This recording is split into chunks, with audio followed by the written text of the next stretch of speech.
sendero, eres agua en el... Un saludo muy afectuoso, amigos y amigas de Radio Colombia, de Radio Fides, de la página liturgo.org, de la página Liturgo en el YouTube, de la página Liturgo en el WhatsApp, de todas las páginas Liturgo que haya. Mi saludo muy cordial, mi diácono preferido. Iba a decir permanente para molestarlo, pero vamos a decir preferido para que se lo crea.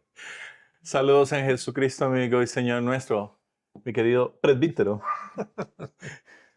Hoy estamos en un domingo muy especial porque pareciera que estuviéramos, al estar en agosto, en julio del mes pasado, pareciera que estuviéramos en una fiesta de un apóstol.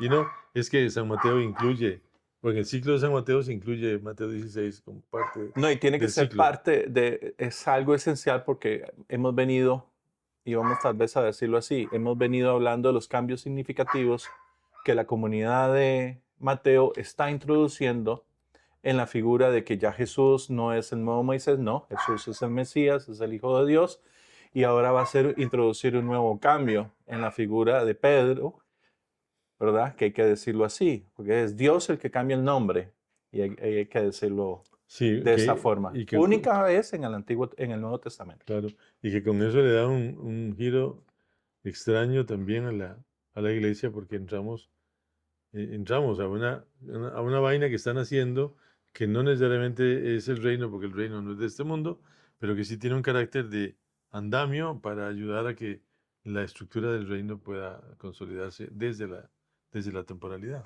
Bajo unas palabras que también después en, ¿qué? 2 capítulos, ¿verdad? En el capítulo 18. 18 va a sostener algo que en su momento vamos a discutir. Pero no, vayamos a lo que es el texto de este domingo. Dice así la comunidad de Mateo.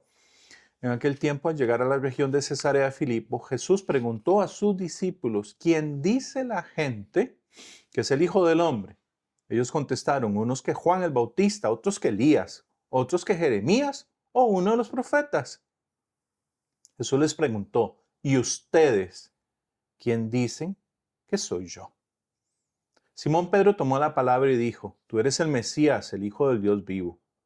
Jesús le respondió, bienaventurado tú, Simón, hijo de Jonás, porque eso te lo ha revelado ni la carne ni la sangre, sino mi Padre que está en los cielos.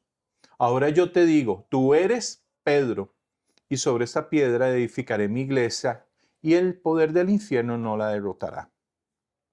Te daré las llaves del reino de los cielos, lo que ates en la tierra quedará atado en los cielos, y lo que desates en la tierra quedará desatado en los cielos. Y les mandó a los discípulos que no dijesen a nadie que él era el Mesías.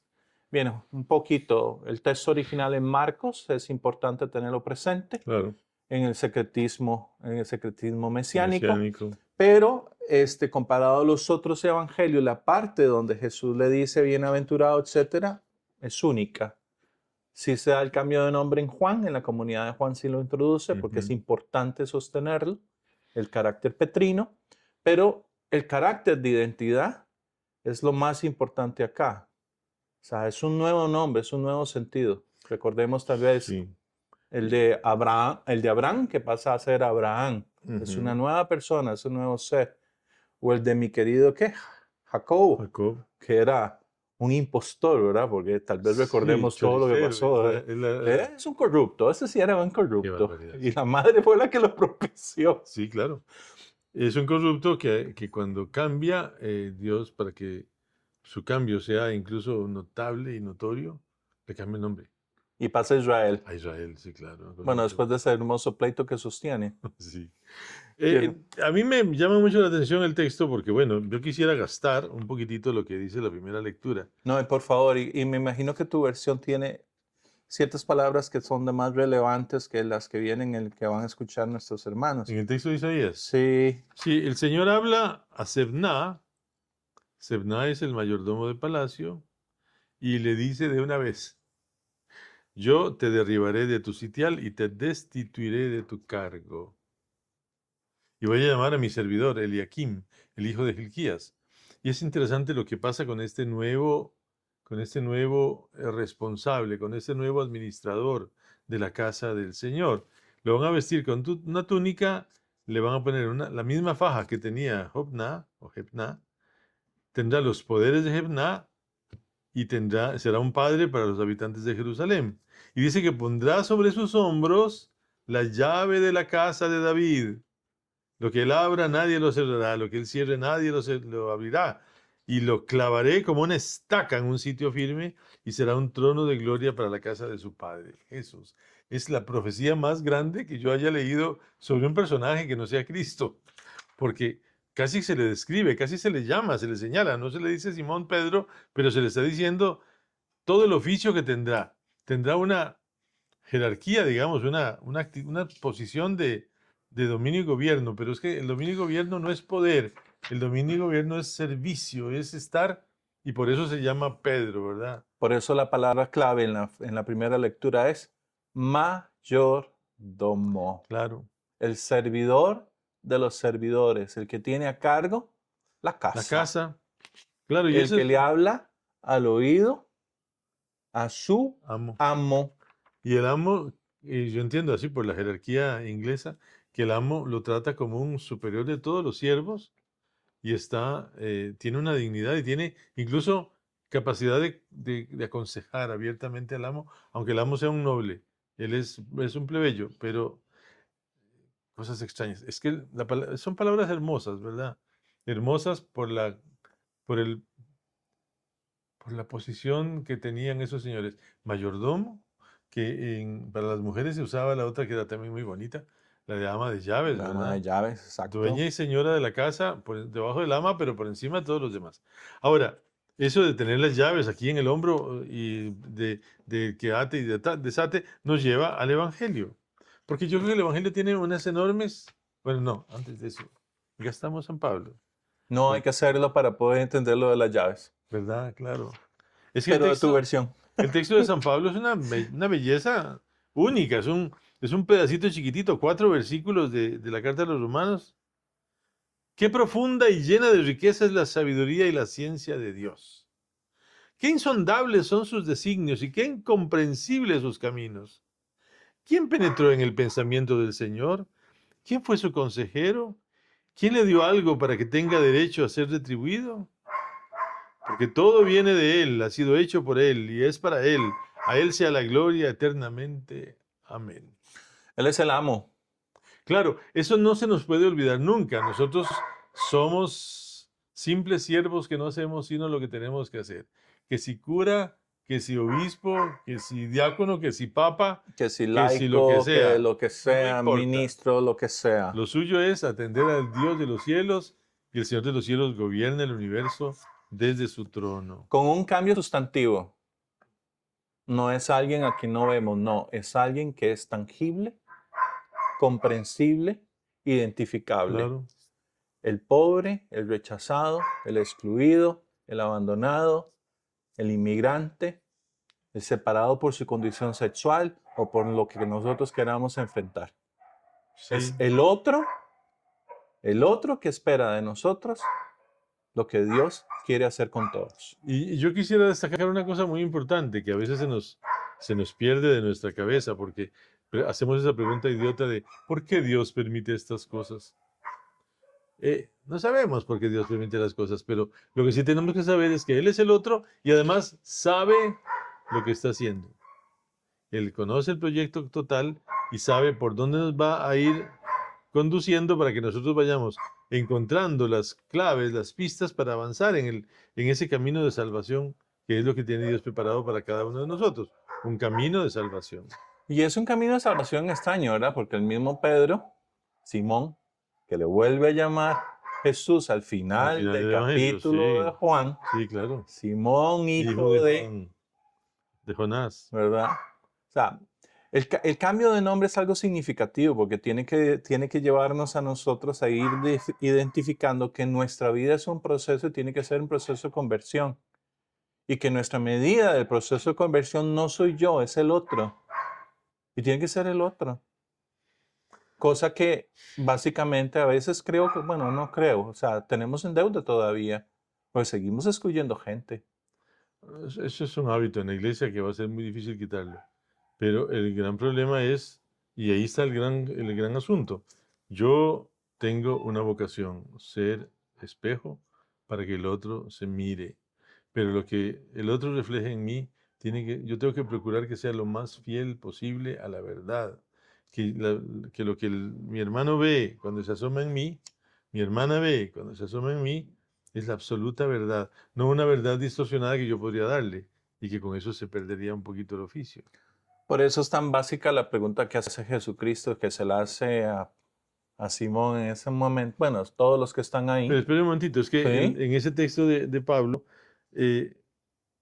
yo creo que surge una cosa que es importantísima, que el ser humano ha ido perdiendo, y es una vaina que se llama la capacidad de asombro. Nosotros no podemos aburrirnos del asombro que nos produce Dios en nuestra existencia. Nosotros nos asomamos a Dios y nos quedamos con la boca abierta diciendo, ¿cómo es posible que haya un ser que, siendo tan perfecto, me ame tanto? Qué profundidad y llena de riqueza es la sabiduría y la ciencia de Dios. Es Dios grande por su sabiduría y ciencia, y soy yo partícipe de esa grandeza cuando me asomo a esa grandeza y me dejo impactar por la infinitud de Dios. Son trazas de Dios lo que vemos, diríamos técnicamente, ¿verdad? Sí, Porque no es todo, no podemos, en esta vida no no. podemos contemplarlo Y en por Cristo, completo. en Cristo comprendemos esa grandeza de Dios hecha carne. Y eso es posiblemente lo más importante para nosotros, porque no vamos a entender el lenguaje divino en el cielo. Allá ellos lo que hablen y Lo que cómo se hablen y entiende. después nos No, daremos cuenta. la forma como Él nos habla. Entonces ahora sí caemos en el Evangelio porque es muy, muy simpático, está lleno de elementos importantes. Aquí retomo entonces lo de la pregunta. Porque puede ser que en la homilía escuchemos todo lo del carácter petrino y volvamos a volver a establecer la jerarquía y puede ser que salgan rastros de clericalismo, Sí, puede sí, ser sí. que salga eso. Y esa obediencia, que el que obedece no se equivoca. Le oía a un santo un día de esos Sí, y no, se pero pone uno nervioso con esas se cosas. obedece lo que no nos lleva a pecar, Claro, dirá Santo Tomás dirá también. otro.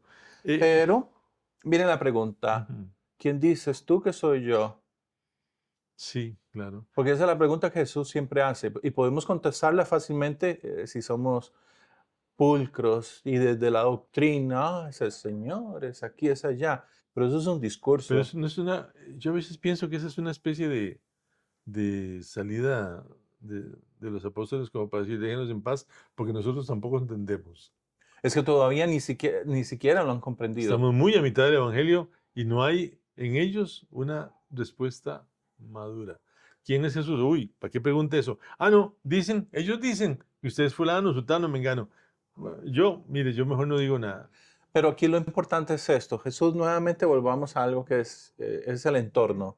Jesús viene saliendo de las parábolas, porque se dio cuenta ¿Sí? que la gente no comprendía directo lo que es el Mesías. Viene a las parábolas para tratar de decirles, vean, yo vengo por esto, pero yo no es que les vengo a traer la espada para liberarlos de los romanos. No, no, no, no, no, no. Viene la multiplicación de los panes. ¿Se dan cuenta los apóstoles de quién va? Es Jesús. Viene Que el nos obliga a tener en cuenta los problemas sociales Exacto. para arreglar un mundo que está... Denle ustedes de Ujú, comer. sí, sí, Inmediatamente camina sobre las aguas. claro. Pedro le cuestiona, si eres tú, llámame. Claro. Y Pedro, a partir de Jesús, logra empezar a caminar y después se hunde. Porque pierde su mirada en Jesús. Claro. Lo recobra, llega aquí. Le leí un comentario al Ajá. padre Cejo, me pareció interesante la forma como leyó él privadamente el texto de la De la Sirofenicia, sí, Sí, está interesante. muy interesante porque él lo que está haciendo, según Cejo, Jesús lo que está haciendo es enseñándole a los apóstoles a discernir el cambio. Me pareció profundamente Sí, enriquecedor es muy porque yo lo había adecuado. visto como un conflicto en Jesús. Lo que pasa es que el conflicto sigue estando en Jesús. Yo creo que sí. Y, Yo- hoy se manifiesta porque en su círculo más cercano, es que estamos hablando que ya ha pasado más o menos 2 años con Jesús.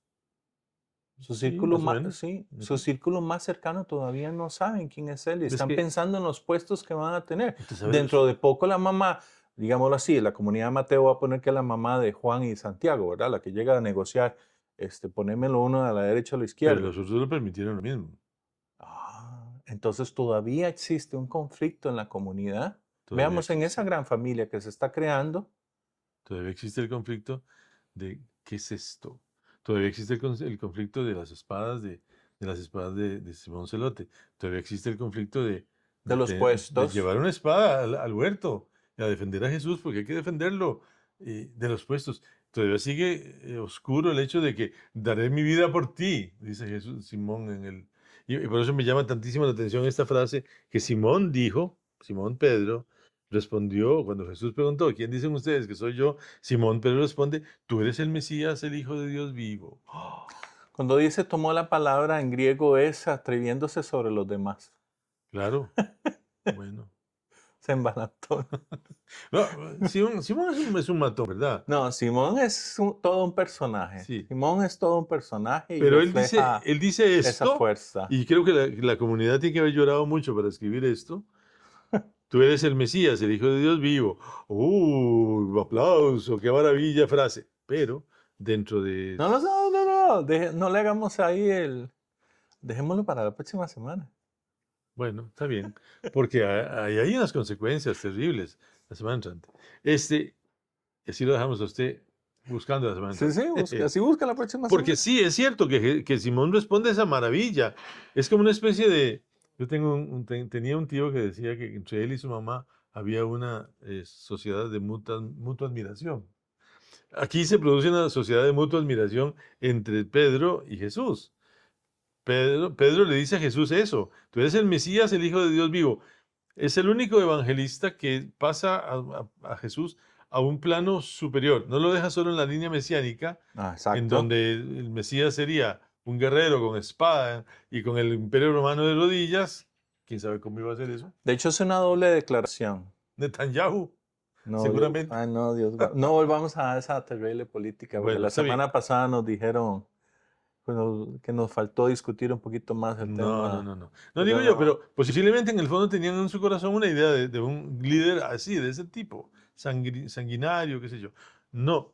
En este texto de Mateo le dice el Hijo de Dios vivo. Entonces no solo es un Mesías terreno, es una cosa un poco más importante. Y ese es el gran rompimiento que ya se hace en el capítulo 16 en la comunidad de Mateo. Ya van a hablar Dios. Sí, no lo he notado. No, antes se habla cielos. No lo he notado. Es la Gracias. primera vez Gracias. en que se dice Dios. Porque recordemos que para la comunidad de Mateo, que es una comunidad hebrea, El reino de los cielos. o sea, no se puede usar la palabra Dios. Se parece al uso que tienen los hermanos, que el otro día lo escribí en mi Facebook y tuve muchas reacciones. Cuando la gente le dice a uno, bendiciones, bendiciones, sí, y uno no. dice, ¿bendiciones de quién?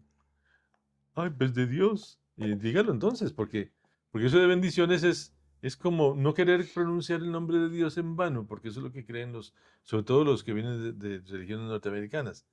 ¿Qué es esa vaina? Es ese afán veterotestamentario tan manido y tan gastado y que ya sin valor alguno. Porque además Dios no se llama Dios, es su título, es su condición, pero el nombre de Dios es otra cosa y además, bueno. Y en la boca de Pedro le está dando una doble condición. Claro, Es el Hijo de Dios vivo. Entonces el Jesús, Mesías, o sea, ¿quién claro, estábamos esperando que sabemos nos va a liberar? claro, o sea, ya encontramos. Nosotros ya sabemos que ya encontramos. Ah, bueno. Entonces Jesús le responde a Simón con esta retahíla larguísima y bellísima, ¿verdad? Feliz de ti, Simón. Yo creo que eso es una cosa que se parece un poco al Magníficas, ¿verdad? Solo 4 veces Jesús dice feliz de ti de forma individual y hoy es esta. ¿A quién más le dice feliz de ti, te acordás? Ah, sí, al que lo recibe en su casa, a ese publicano que estaba esperándolo en el árbol y como era tan Ah, sí, pequeño, Saqueo, ¿verdad? Saqueo. Hoy he llegado, feliz de ti, la alegría ha llegado a esta casa. Curioso. Pero lo hermoso es esto, Pero vea que la felicidad radica en encontrarse con Jesús. en Y encontrarse en con Él. reconocerlo como algo que le va a dar solución a su vida. Como la mujer de la semana pasada, que en Exactamente. su paganismo tiene fe suficiente para mover el proyecto de Dios hacia el eje correcto. Que fue la discusión que teníamos ahora en la mañana. Claro, ¿Qué salva, la fe o la esperanza? claro, sí.